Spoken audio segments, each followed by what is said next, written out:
Hello and welcome to this lecture. आज की इस लेक्चर में हम स्टार्ट करने जा रहे हैं हमारा चैप्टर नंबर 2, जिसका नाम है डेटा मॉडलिंग स्ट्रेटेजी। ठीक है, इसके अंदर हमारा मेन जो फोकस होगा वो होगा डेटा मॉडलिंग के ऊपर। अब इस चैप्टर के दौरान, इस सेशन के दौरान हम कौन कौन से टॉपिक कवर करने वाला है। सबसे पहला तो होगा what is data model, right. उसके बाद हमारा होगा multi dimensional data models with its schemas.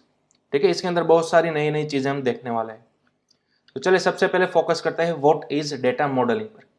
ठीक है, तो यहां पर आप डेफिनेशन दे सकते हो। Data modelling is the process of documenting a complex software system design as an easily understood diagram. मतलब कि डेटा मॉडलिंग क्या है? एक प्रकार का डायग्राम है। ठीक है, वो डायग्राम क्या रिप्रेजेंट करता होगा? तो कि कॉम्प्लेक्स सॉफ्टवेयर की जो सिस्टम डिजाइन होती है, ठीक है, उसको एक बहुत ही आसान तरीके से डॉक्यूमेंट करके रिप्रेजेंट करेगा। यानी कि आपके पास बल्क के अंदर डेटा है, राइट। अब उस डेटा को आप किस तरह से यूजर को रिप्रेजेंट करने वाले हो? तो ऑब्वियसली आप उस डेटा को न्यूमेरिक फॉर्मेट में तो नहीं रखोगे, उसको कोई परफेक्ट चार्ट के अंदर या फिर कोई विजुअलाइजेशन के थ्रू रिप्रेजेंट करोगे, राइट। तो वो विजुअलाइजेशन की मेथड है यहाँ पर एक परफेक्ट डायग्राम, जो कि डॉक्यूमेंट करता होगा आपका एक बहुत ही कॉम्प्लेक्स सॉफ्टवेयर सिस्टम को। ठीक है, अब वो डायग्राम किससे बना हुआ होगा? तो कि using text and symbols to represent the way data needs to flow. अब डेटा को किस तरह से, किस डायरेक्शन में से दूसरी डायरेक्शन में फ्लो किया जाता है, ठीक है, वो सभी चीज आपको उस डायग्राम के अंदर रिप्रेजेंट करनी होगी। तो उस तरह से जो डायग्राम बनेगा उसको बोलते हैं the way of data modelling. Okay, अब देखिए, the diagram can be used to ensure efficient use of data. अब डायग्राम को क्या, किस लिए यूज किया जाएगा? डेटा को किस लिए, किस तरह से आप यूज करोगे efficiently? As a blueprint for the construction of new software और for re engineering the legacy application. अब यहां पर एक नया वर्ड आएगा, री इंजीनियरिंग और लेगेसी एप्लीकेशन। लेगेसी एप्लीकेशन यानी कि पहले से जो एप्लीकेशन चल रही है, ठीक है, जिसका एग्जिस्टेंट ऑलरेडी है, उसको आप बेहतर तरीके से और किस तरह से इंप्रूव कर सकोगे, उसको बोला जाता है री इंजीनियरिंग। तो आप किसकी मदद से सोचोगे, किसकी मदद से डिसीजन लोगे कि मेरी फिलहाल चल रही एप्लीकेशन को मुझे री इंजीनियरिंग करना है या फिर उसको इंप्रूवमेंट करना है, राइट। और अगर आपको इंप्रूवमेंट करना है तो आप किसकी मदद लोगे? डेटा मॉडलिंग की मदद लोगे। डेटा मॉडलिंग यानी कि अगेन क्या है? वन टाइप ऑफ डायग्राम ही है, जिसके अंदर टेक्स्ट और सिंबल की मदद से डेटा को किस तरह से कहां तक फ्लो किया जाएगा एफिशिएंटली, ठीक है, वो रिप्रेजेंट किया हुआ होगा। सिर्फ उसी को बोलते हैं आपका डेटा मॉडलिंग। तो कोई भी टाइप का डेटा हो आपके पास, सबसे पहले आपको क्या करना है? उसके डेटा मॉडल्स बनाना है, राइट। किस तरह से बनाओगे वो सब हम देखने वाले हैं फ्यूचर के सेशंस के अंदर। यहां पर फिलहाल हमने देखा डेटा मॉडलिंग क्या है और किस लिए उसको एज ए ब्लूप्रिंट देखा जाएगा कोई भी आपकी लेगेसी एप्लीकेशन को फिर से इंप्रूवमेंट करने के लिए। ओके, चलिए नेक्स्ट। अब है हमारे पास type of data models. Data models आप कई तरह के बना सकते हो। अगेन डेटा मॉडल्स यानी कि क्या? One type of visualisation of your data to how to be used या फिर कंज्यूम्ड। ओके, तो यहां पर लिस्ट के अंदर देख सकते हो आपके पास कई सारे डेटा मॉडल्स अवेलेबल है। सबसे पहला है यहाँ पर हायरार्किकल डेटाबेस मॉडल। ठीक है, हायरार्किकल डेटाबेस मॉडल यानी कि क्या? यहाँ पर एक शब्द है हायरार्की, उसके ऊपर से ये वर्ड बना हुआ है हायरार्किकल। हायरार्किकल यानी कि सिंपल मैं आपको अगर एग्जांपल के थ्रू बताऊं, तो सपोज अगर आप विंडोज ओएस यूज कर रहे हो, राइट, उसके अंदर होती है आपकी local disk C, local disk D, E, F, whatever. ठीक है, अब सपोज लोकल डिस्क आपके पास है डी और डी के अंदर कोई एक नया फोल्डर बनाते हो, राइट, फॉर एग्जाम्पल मूवी का, चलो ठीक है, मूवी नाम का आपने फोल्डर बनाया। उस फोल्डर के अंदर अगेन आपने दो नए फोल्डर बनाए, एक बनाया बॉलीवुड और दूसरा बनाया हॉलीवुड। तो बॉलीवुड फोल्डर के अंदर आप उस कैटेगरी के मूवीज इंसर्ट करोगे, हॉलीवुड कैटेगरी के अंदर उससे रिलेटेड मूवीज हैंडल करोगे, राइट। तो ये आपका क्या बन गया? एक हायरार्की बन गया। हायरार्की यानी कि टॉप से लेकर बॉटम तक आपका जो ट्री है वो एक्सपांड होता जाएगा।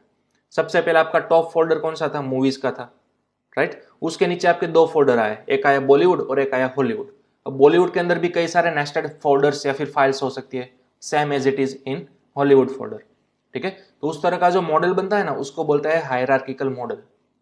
अब यहां पर वर्ड किया गया है यूज डेटाबेस। तो जैसा कि मैंने सेम एग्जांपल आपको बताया मूवीज वाला, वैसा ही सेम एग्जांपल आप क्रिएट कर सकते हो डेटाबेस के अंदर। ठीक है, तो इसी को बोला जाएगा हायरार्किकल डेटाबेस मॉडल। यानी कि सबसे ऊपर एक टॉप रूट होगा, उसके नीचे उसके कई सारे चिल्ड्रन हो गए या फिर चाइल्ड हो गए, ठीक है, जिसको आप नोड भी बोल सकते हो। ओके, देन आफ्टर है हमारा रिलेशनल मॉडल। तो ये भी डेटाबेस से रिलेटेड ही है। रिलेशनल मॉडल यानी कि क्या? सपोज मे भी अगर आपने डेटाबेस पढ़ा हुआ होगा तो आपको ख्याल होगा, वहां पर आपको टेबुलर स्ट्रक्चर मिलेगा, राइट। एसक्यूएल की अगर हम बात करें तो कई सारे आपको डेटा को हैंडल करने के लिए आपको टेबल बनाने होते हैं। फॉर एग्जाम्पल कस्टमर से रिलेटेड आपके पास 2 टेबल है, राइट। तो वो 2 टेबल एक दूसरे के साथ कनेक्टेड हो गए, रिलेट हो गए, किसकी मदद से, या तो प्राइमरी की मदद से या तो फॉरेन की मदद से। ठीक है, ये जो मैंने 2 नए कंसेप्ट बोले, प्राइमरी की, फॉरेन की, वो आपके किसके कंसेप्ट है, डेटाबेस रिलेटेड कंसेप्ट है। ठीक है, तो उस तरह से जो रिलेट किए जाते हैं मल्टीपल टेबल्स, वो किसकी मदद से रिलेट किए जाते हैं, रिलेशनल मॉडल से। ठीक है, देन आफ्टर आता है नेटवर्क मॉडल, जो कि अगेन रिमोट नेटवर्क के लिए यूज किया जाता है। ठीक है, एक सिस्टम पर आपका डेटा है, किसी दूसरे सर्वर या फिर क्लाइंट पर आपके डेटा को कनेक्ट करना है, तो उसके लिए यूज किया जाता है नेटवर्क मॉडल। देन आफ्टर आता है ER मॉडल, जिसको बोलते हैं एंटिटी रिलेशनशिप मॉडल। वो same to same relational model जैसा ही है, थोड़ा सा उसको एडवांस बताया जाएगा। ठीक है, देन आफ्टर आएगा आपका डॉक्यूमेंट मॉडल। अब देखिए, ये जो एंटिटी रिलेशनशिप और रिलेशनल दोनों सेम ही है, इसके अंदर क्या था, एक दूसरे के साथ टेबल इंटरकनेक्टेड थे विथ यूज ऑफ प्राइमरी की या फिर फॉरेन की, जिसको हम रिलेशनल डेटाबेस भी बोलते हैं। जिसके अंदर एग्जांपल अगर मैं आपको बताऊं तो MySQL है, पोस्टग्रेस है, MS एक्सेस है, कई सारे डेटाबेस के एग्जांपल अवेलेबल है। लेकिन अगर हम बात करें डॉक्यूमेंट मॉडल की, तो डॉक्यूमेंट मॉडल यानी कि क्या, वन टाइप ऑफ डेटाबेस ही है, लेकिन डॉक्यूमेंट बेस्ड डेटा टेबल। ठीक है, डॉक्यूमेंट मॉडल के अंदर आपके टेबल नहीं आएंगे, जैसा कि आपके डेटाबेस के अंदर टेबल आते थे, यहाँ पर डॉक्यूमेंट मॉडल के अंदर टेबल नहीं आते, बल्कि एक कलेक्शंस आता है, टेबल्स आता है, जिसको आप सिंपल एक फाइल बना सकते हो, मल्टीपल फाइल्स एक दूसरे के साथ कनेक्टेड होगी। ठीक है, तो उसको बोला जाएगा multiple document model. Then after main चीज आपकी आती है मल्टी डायमेंशनल डेटा मॉडल। अब यहाँ पर ये वर्ड यूज किया गया है मल्टी डायमेंशनल, यानी कि आप 1D 2D 3D इस तरह से इमेजिन कर सकोगे। ठीक है, और ये जो मल्टी डायमेंशनल डेटा मॉडल है ना, यही हमें सिलेबस के अंदर डिटेल के अंदर पढ़ना है। ठीक है, ये तो सब टाइप्स थे, अलग अलग टाइप्स के डेटा मॉडल्स अवेलेबल है, लेकिन हमें सिलेबस के अंदर डिटेल में कौन सा वाला पढ़ना है, मल्टी डायमेंशनल डेटा मॉडल। ठीक है, तो इसको आप नोट डाउन कर लो। सभी को डिटेल के अंदर मैंने नहीं बताया, लेकिन ओवरऑल मैंने क्या अंदर आता है वो मैंने बता दिया है। आप अगर इंटरेस्टेड हो तो इन 1 by 1 को सभी को डिटेल के अंदर नेट पर से रिफर कर सकते हो। ठीक है, ओके, चलिए नेक्स्ट हम आगे बढ़ेंगे मल्टी डायमेंशनल डेटा मॉडल, जो कि मैंने यहाँ पर लिस्ट के अंदर बताया, यही हमें सिलेबस के अंदर डिटेल में पढ़ने वाला है, multi dimensional data model. Okay, तो अब देखिए multi dimensional data model data को किस तरह से स्टोर करेगा। तो यहाँ पर फर्स्ट लाइन के अंदर लिखा गया है, it stores data in the form of data cube. Multi dimensional data model data को किस फॉर्म के अंदर स्टोर करेगा, डेटा क्यूब के अंदर स्टोर करेगा। अब डेटा क्यूब क्या है वो भी हम थोड़ी देर में देखने वाले हैं, लेकिन फिलहाल आपको याद रखना है, सभी डेटा मॉडल्स हमने प्रीवियसली देखे, वो कहीं ना कहीं किसी ना किसी तरह से डेटा को स्टोर करते थे, जबकि मल्टी डायमेंशनल के अंदर डेटा को only and only data cube के जरिए ही स्टोर किया जाता है। ठीक है, और मोस्टली डेटा वेयरहाउसिंग सपोर्ट्स 2 और 3 डायमेंशनल क्यूब्स। 2 और 3 डायमेंशनल क्यूब्स यानी कि 2D या फिर 3D क्यूब्स। ठीक है, अब दोनों में डिफरेंस क्या है, किस तरह से बनाना है, वो भी हमें आज ही इसी सेशन के अंदर देखना है, थोड़ी ही देर के बाद। ओके, चलिए अब क्या है, डेटा क्यूब जो आप बनाओगे वो क्या आपको अलाउ करेगा, it allows data to be viewed in multiple dimensions. Suppose आपके पास कई सारे डेटा है, एक दूसरे से इंटर रिलेटेड है, आपको क्या करना है, उसको एक क्यूब के फॉर्म के अंदर बना देना है, और यूजर उसको किसी भी तरह से देख सकता है, किसी भी डायमेंशन के अंदर देख सकता है कि कौन सा डेटा किसी दूसरे के साथ किस तरह से कनेक्टेड है। ठीक है, तो वो इजीली अंडरस्टैंड करने के लिए आपको डेटा को किसके अंदर कन्वर्ट करना होगा, डेटा क्यूब के अंदर कन्वर्ट करना होगा। ठीक है, फिर यहाँ पर थोड़ी थियरी लिखी हुई है, और dimensions are entities with respect to which an organisation want to keep records. Again मैंने बताया मल्टीपल डायमेंशन के साथ आप देख सकते हो, यानी कि यूजर चूज कर सकता है कि कौन सा डेटा किसके साथ किस तरह से कनेक्टेड है, वो देख सकता है। ठीक है, तो वो डायमेंशंस कौन बनाएंगे, जो कंपनीज या फिर जो ऑर्गेनाइजेशन डेटा क्यूब को बनाती है। ठीक है, वही डिसाइड करेगा ना कि मुझे डायमेंशन के अंदर कौन कौन से रिकॉर्ड्स बताना है, किसको किस तरह से जोड़ना है, वो सब। ठीक है, अब चलिए यहाँ पर आपको एक एग्जाम्पल दिया गया है, for example in store sales record. ठीक है, आपको एक स्टोर सेल्स रिकॉर्ड इमेजिन करना है। Dimensions allow the store to keep track of things like monthly sales of items and the branches and locations. Okay, अब आपको यहाँ पर एग्जांपल किसका दिया गया, स्टोर सेल्स का एक रिकॉर्ड का एग्जांपल दिया गया कि मुझे स्टोर सेल्स का रिकॉर्ड को मेंटेन करना है। ठीक है, उसके लिए उन्होंने एक डायमेंशंस बना दिया, जो कि मंथली क्या ट्रैक करेगा कि मंथली उसकी सेल्स कितनी हुई है, ईच एंड एवरी आइटम्स की सेल्स कितनी हुई है, वो उसकी ब्रांचेस और उसकी लोकेशंस, उन सभी का रिकॉर्ड रखेगा। तो उन सभी को इसको क्या कर दिया, डेटा क्यूब के अंदर डायमेंशंस बना दिए। ठीक है, थोड़ी देर में हम इसको प्रैक्टिकली भी देखेंगे किस तरह से करना है वो। Okay, then after a multi-dimensional database helps to provide data related answer to complex business queries quickly and accurately। अब इसका मतलब क्या है, मल्टी डायमेंशनल डेटाबेस कई तरह के हो सकते हैं, वो आपको किस तरह से हेल्प करेंगे, तो आपको डेटा रिलेटेड आंसर्स देंगे जो कि कॉम्प्लेक्स बिजनेस क्वेरीज को सोल्व करने के लिए काम आएंगे। ठीक है, कॉम्प्लेक्स बिजनेस क्वेरी कई तरह की हो सकती है। फॉर एग्जाम्पल, कोई बिजनेसमैन ये चाहता है कि मेरा प्रॉफिट किस तरह से इंक्रीज हो, मेरी प्रोडक्ट्स किस तरह से ज़्यादा सेल हो सके। ठीक है, तो उस टाइप की क्या होगी, एक क्वेरी होगी। तो उस क्वेरी का आंसर उसको किस पर से मिलेगा, मल्टीपल डायमेंशंस पर मिलेगा। ठीक है, उन्होंने क्यूब बनाया होगा, डेटा क्यूब को उन्होंने कन्वर्ट किया होगा डेटा मॉडल के अंदर, उसको वो एनालिसिस करेंगे तो उसका वो आंसर मिल जाएगा, डेटा रिलेटेड आंसर किस तरह से उसको सोल्व करना है वो। ठीक है, चलिए नेक्स्ट है आपका data warehouse and online analytical process. OLAP हमने ऑलरेडी देख लिया है, राइट, उन दोनों का difference OLAP and OLTP। Okay, अब दोनों में डिफरेंस क्या था, तो कि data warehouse and OLAP tools are based on multi dimensional data model. अब डेटा वेयरहाउस की हमने फिगर ऑलरेडी देखी है, देन आफ्टर OLAP। अब ये दोनों किसके ऊपर बेस्ड होते हैं, मल्टी डायमेंशनल डेटा मॉडल के अंदर बेस्ड होते हैं।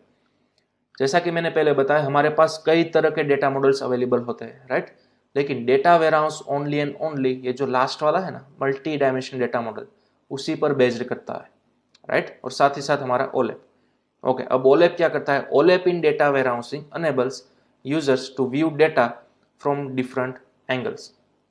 मतलब कि OLAP जो है वो डेटा वेयरहाउस के अंदर क्या करेगा, यूजर्स को प्रोवाइड करेगा एक फैसिलिटी कि वो अलग अलग एंगल में से या फिर अलग अलग डायमेंशन में से डेटा को व्यू कर सकता है, उसको एनालिसिस कर सकता है। ओके, तो ये सिंपल था multi dimensional data model. Okay, चलो आप चाहो तो इसका भी नोट कर सकते हो।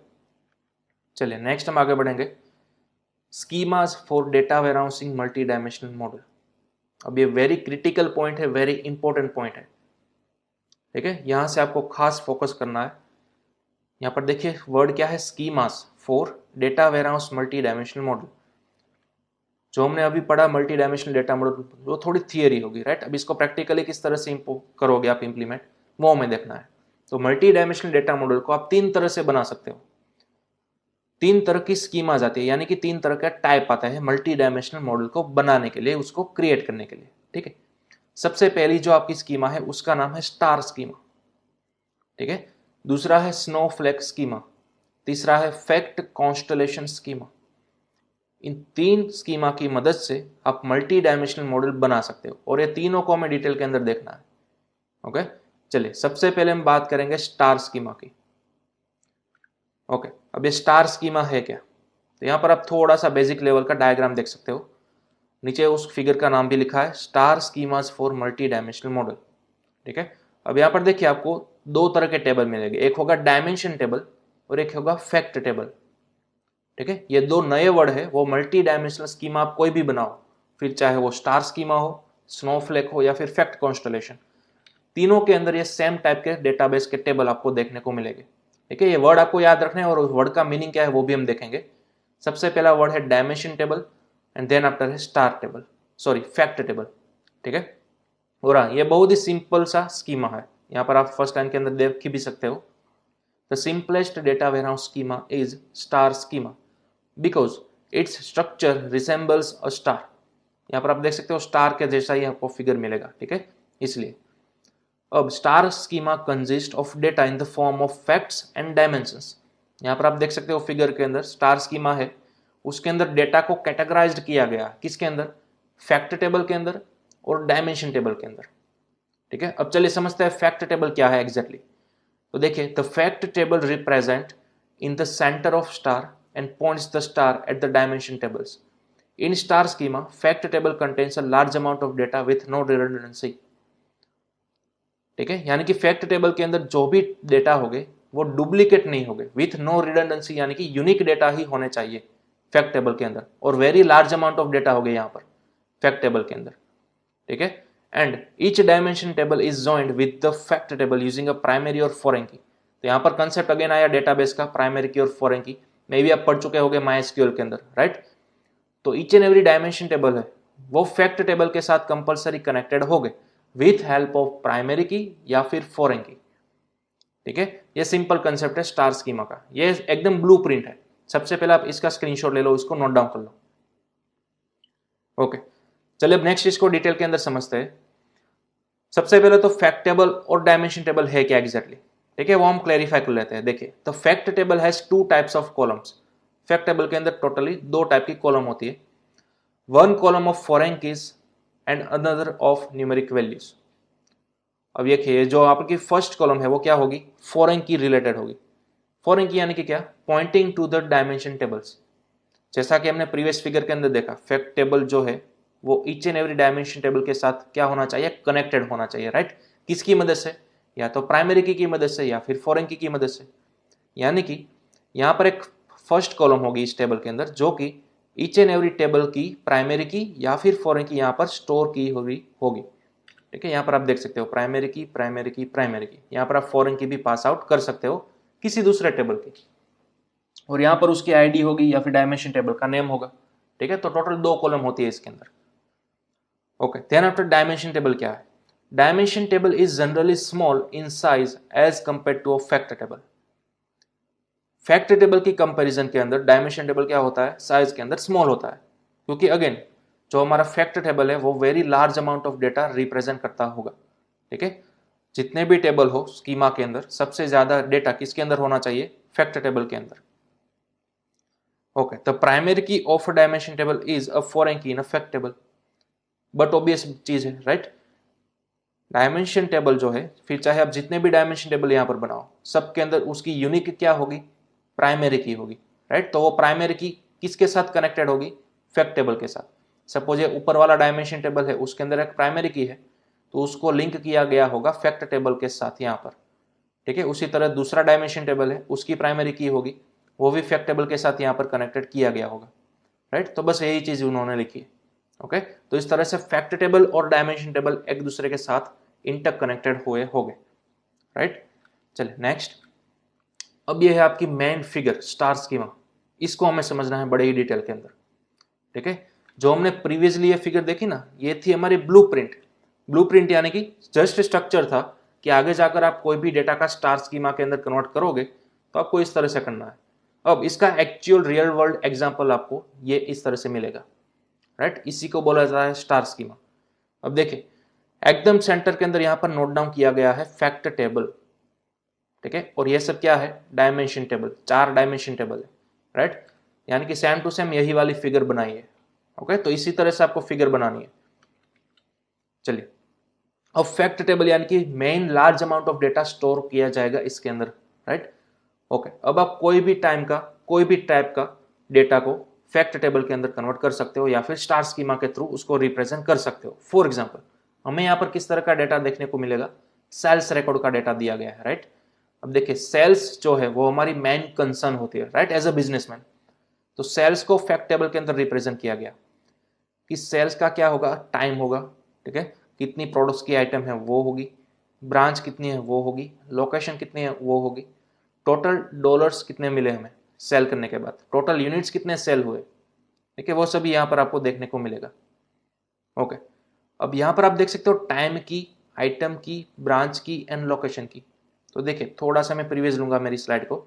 यहाँ पर फैक्ट टेबल के अंदर आपको फर्स्ट कॉलम देखने को मिलती थी, राइट। ये क्या थी, प्राइमरी की या फिर फॉरेन की थी, किसकी, किसी दूसरे डायमेंशन टेबल के साथ लिंक करने के लिए, राइट। ध्यान से समझिएगा इसको, फैक्ट टेबल के अंदर सबसे पहली कॉलम होती है प्राइमरी की या फिर फॉरेन की, क्योंकि उसी प्राइमरी की के थ्रू आप किसी अनदर डायमेंशन टेबल के साथ कनेक्टेड हो सकते हो, राइट।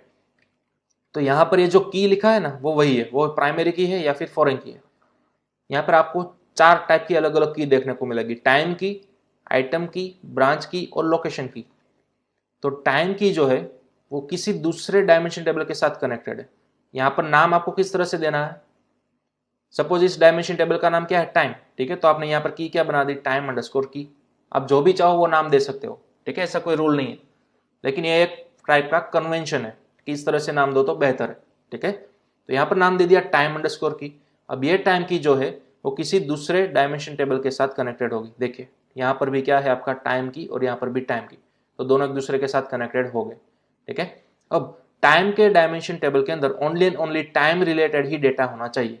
सपोज यहाँ पर है आपको day of the week, month, quarter and year. Okay, उसी तरह से आपकी दूसरी की है फैक्ट टेबल के अंदर आइटम की। तो आइटम की को अगेन किसी दूसरे मेन आइटम डायमेंशन टेबल के साथ कनेक्ट किया गया है, वहां पर भी है आइटम की एज अ फर्स्ट की। ठीक है, तो इन दोनों को एक दूसरे के साथ कनेक्ट किया गया। Then after item dimension table के अंदर only and only item related ही डेटा होना चाहिए। ठीक है, सपोज आइटम का नेम, उसका ब्रांड, उसका टाइप और सप्लायर टाइप। ओके, चलिए अब उसी तरह से आपका तीसरा है ब्रांच की।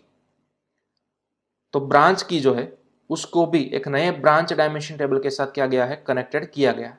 ब्रांच डायमेंशन टेबल के अंदर ब्रांच का नेम दिया गया और ब्रांच का टाइप दिया गया। ठीक है, आपके पास अगर किसी अलग टाइप की प्रॉपर्टीज है तो आप ऑब्वियसली यहाँ पर रिप्रेजेंट कर सकते हो। ठीक है, ऐसा जरूरी नहीं है यहाँ पर दो है तो आपको भी दो ही अप्लाई करनी है। ठीक है, जितने भी डेटा की आपको कैटेगराइज करना है वो आप कैटेगराइज कर सकते हो। ओके, चलिए देन आफ्टर लास्ट है हमारी लोकेशन की। तो उसको भी एक नए डायमेंशन टेबल के साथ कनेक्टेड किया गया है इस तरह से लोकेशन। देखिए ये लोकेशन डायमेंशन टेबल, इसके अंदर क्या क्या चीज है, स्ट्रीट, सिटी, प्रोविनेंस या फिर state and then after country. ठीक है, तो इस तरह से हमारे पास चार अलग अलग डायमेंशन टेबल थे, time, item, location and branch. तो इन चारों को एक दूसरे के साथ कनेक्ट किया गया, किसके जरिए, फैक्ट टेबल के जरिए, राइट। और लास्ट दो चीज क्या बची, dollars sold and units sold. तो यहां पर आप देख सकते हो एक आपको बोल्ड हॉरिजॉन्टल लाइन मिलेगी, राइट, डॉलर्स के एग्जैक्टली ऊपर यहां पर। तो यहां पर जो ऊपर वाली सभी जो है वो क्या थी, प्राइमरी की या फिर फॉरेन की थी, राइट, जो कि एक दूसरे के साथ जुड़ी हुई थी डायमेंशन टेबल के साथ। लेकिन ये जो बोल्ड लाइन के नीचे वाली दो चीजें वो किसी की नहीं है, किसी डायमेंशन टेबल के साथ जुड़ी हुई नहीं है, वो separately only and only fact table के अंदर ही रिप्रेजेंट की गई है कि total amount of sales dollars के अंदर कितना हुआ वो, और टोटल अमाउंट्स ऑफ यूनिट्स कितने सेल हुए वो। ठीक है, बस यही सिंपल सा डेटा है यहाँ पर। ओके, तो इसको आप नोट डाउन कर लो। ये थी हमारी star schema in real world. आपको किसी भी टाइप का डेटा दी जाए, ठीक है, आपको उसको कन्वर्ट करना होगा स्टार स्कीमा के अंदर। ठीक है, अगर आपको एग्जाम में पूछा जाएगा write a star schema for sales record, ठीक है, तो आपको सेम टू सेम यही वाला फिगर बनाकर आना है। Okay, just for reference. फिर चाहो तो आप इसको एक्सपांड भी कर सकते हो। अगर आपको ब्रांच के अंदर कई सारी अलग अलग नई प्रॉपर्टी चाहिए तो आप यहाँ पर बना सकते हो ऑब्वियसली। ठीक है, ऐसा जरूरी नहीं है कि यही सेम टू सेम ही बनाना है कंपलसरी। ठीक है, अगर आपके पास डेटा की लिस्ट बहुत ही लंबी है तो आप लंबा डेटा भी यहाँ पर डायमेंशन टेबल के अंदर नोट डाउन कर सकते हो। ओके, चलिए ये थी हमारी स्टार स्कीमा का फिगर रिप्रेजेंटेशन। अगेन ये एक हमारा क्या होगा, मल्टी डायमेंशनल डेटा मॉडल हो गया, राइट। हमारा आज का टॉपिक क्या है, मेन डेटा मॉडलिंग। ठीक है, अब डेटा मॉडलिंग की डेफिनेशन हमने ऑलरेडी पढ़ ली। डेटा मॉडलिंग यानी कि क्या, डेटा को टेक्स्ट और सिंबल के जरिए रिप्रेजेंट किया जाएगा, राइट। तो ये हमने कर लिया represent. Multi dimensional data model के अंदर तीन स्कीमा थी, एक थी स्टार स्कीमा, दूसरी थी फैक्ट कॉन्स्टलेशन स्कीमा, ठीक है, और तीसरी हमारे पास कौन सी थी, स्नोफ्लेक स्कीमा, राइट। तो तीन स्कीमा के जरिए आप डेटा को इंडिविजुअल अलग अलग स्ट्रक्चर के अंदर रिप्रेजेंट कर सकते हो, जिसके अंदर हमने पहली देखी स्टार स्कीमा। ठीक है, जिसके अंदर क्या होगा, ब्लूप्रिंट उसका एक ही फैक्ट टेबल होना चाहिए और सभी डायमेंशन टेबल उसके साथ कनेक्टेड होने चाहिए। Okay, with using of primary की या फिर फॉरेन की। ओके, तो ये तो आपका स्टार स्कीमा का हो गया विजुअलाइजेशन स्ट्रक्चर। अब मेन चीज आती है, उसका कोड भी आपको लाना चाहिए। ठीक है, अब ऑब्वियसली आपने प्रोग्रामिंग लैंग्वेज कोई तो की होगी, या फिर सी लैंग्वेज या फिर C++। उसके अंदर क्या था, आपको प्रोग्राम को रन करने कोडिंग करना चाहिए था, राइट। कोई भी सिंपल प्रोग्राम बनाओ, फॉर एग्जांपल दो नंबर्स का एडिशन करते हो आप, तो आपको क्या बनाना था, प्रोग्राम बनाना था, राइट, सी लैंग्वेज के अंदर। उसी तरह से अगर हम डेटाबेस की बात करें तो डेटाबेस के अंदर आपको कोई भी क्रॉड ऑपरेशन करना हो, क्रिएट करना हो, रीड करना हो, अपडेट करना हो या फिर डिलीट करना हो, तो सभी ऑपरेशन को परफॉर्म करने के लिए आप कौन सी लैंग्वेज की मदद लेते थे, SQL की। ठीक है, स्ट्रक्चर्ड क्वेरी लैंग्वेज। ठीक उसी तरह से अगर आपको स्कीमा को कोड के जरिए रिप्रेजेंट करना है तो आपको नई लैंग्वेज आनी चाहिए, DMQL, data mining query language. Suppose ये जो मेरा डेटा मॉडल बना है स्टार स्कीमा के जरिए, उसको मुझे कोडिंग के अंदर कन्वर्ट करना है। ठीक है, तो मैं कुछ इस तरह का कोड करूंगा। देखिए ये जो मैंने कोडिंग किया है वो कौन से कोडिंग के अंदर किया है, DMQL के अंदर। अब इसका फुल फॉर्म नोट डाउन कर लो, DMQL यानी कि डेटा माइनिंग क्वेरी लैंग्वेज। ठीक है, तीनों स्कीमा हम डिटेल के अंदर देखने वाले हैं। तीनों स्कीमा के अंदर आपको दो चीज आनी चाहिए, उसका इस तरह से स्ट्रक्चराइज विजुअलाइजेशन भी करना आना चाहिए फिगर के थ्रू। साथ ही साथ अगर आपके पास फिगर है तो उसका आपको इस तरह से डीएम कोड भी आना चाहिए। ठीक है, तो डीएमक्यूएल कोड किस तरह से बनाओगे? फिगर को एनालिसिस करने के बाद फिगर को पहले समझना होगा। अगर आपको फिगर 100% समझ में आ गई, कौन सी चीज किसके साथ किस तरह से इंटरकनेक्टेड है, तो ही आप डीएमक्यूएल कोड अपने आप लिख सकोगे, अदरवाइज आप नहीं लिख सकोगे। ठीक है, तो आज के सेशन में हम इतना रखते हैं। नेक्स्ट सेशन के अंदर हम सीखेंगे डीएमक्यूएल कोड किस तरह से लिखा जाता है। ठीक है, स्कीमा को समझने के बाद। तो सबसे पहले हमने देखा डेटा मॉडलिंग क्या है, वो डेटा मॉडलिंग के टाइप्स कितने हैं वो। फिर हमने देखा मल्टी डायमेंशनल डेटा मॉडल। ठीक है, जिसके अंदर हमने 3 स्कीमा की बात की, स्टार स्कीमा, स्नोफ्लेक स्कीमा और फैक्ट कॉन्स्टलेशन स्कीमा। जिसके अंदर आज के सेशन के अंदर हमने ओनली एक ही स्कीमा देखी, स्टार स्कीमा, और उसका भी ओनली विजुअलाइजेशन स्ट्रक्चर ही देखा। ठीक है, आपको सबसे पहले आज क्या करना है, जितना भी मैंने पढ़ा है उसको रिवाइज करना है, यहाँ तक कंप्लीटली समझ लेना है, और स्टार स्कीमा को नोट डाउन कर लो आप। ठीक है, अपनी नोटबुक के अंदर अपने आप से बनाओ, खुद से बनाओ। अगर कहीं पर आपको मिस्टेक पड़ती है तो ही आप इस फिगर को रिप्रेजेंट करो, वरना आप क्या करो, सबसे पहले अपने खुद से बनाओ। ठीक है, कहाँ पर रिप्रेजेंट करना होता है वो रिप्रेजेंट करो आप अपने आप से, किस तरह से डायमेंशन टेबल को यहाँ पर कनेक्ट करना है। ठीक है, यहाँ तो एक एग्जाम्पल था सेल्स रिकॉर्ड का, आप दूसरा भी कई एग्जाम्पल ले सकते हो और अपने आप से उसका फैक्ट टेबल क्रिएट करो और डायमेंशन टेबल जितने चाहो उतने क्रिएट कर सकते हो। ओके, तो यहाँ तक आपको स्टार स्कीमा की फिगर को कंप्लीटली समझ कर आना है, और नेक्स्ट सेशन के अंदर हम डिटेल के अंदर समझेंगे डीएमक्यूएल कोड आखिर किस तरह से लिखा जाता है वो, और बाकी बची हुई 2 स्कीमा को भी डिटेल के अंदर सीखेंगे। चौथी हमारी स्नोफ्लेक स्कीमा और फैक्ट कॉन्स्टलेशन स्कीमा। ओके।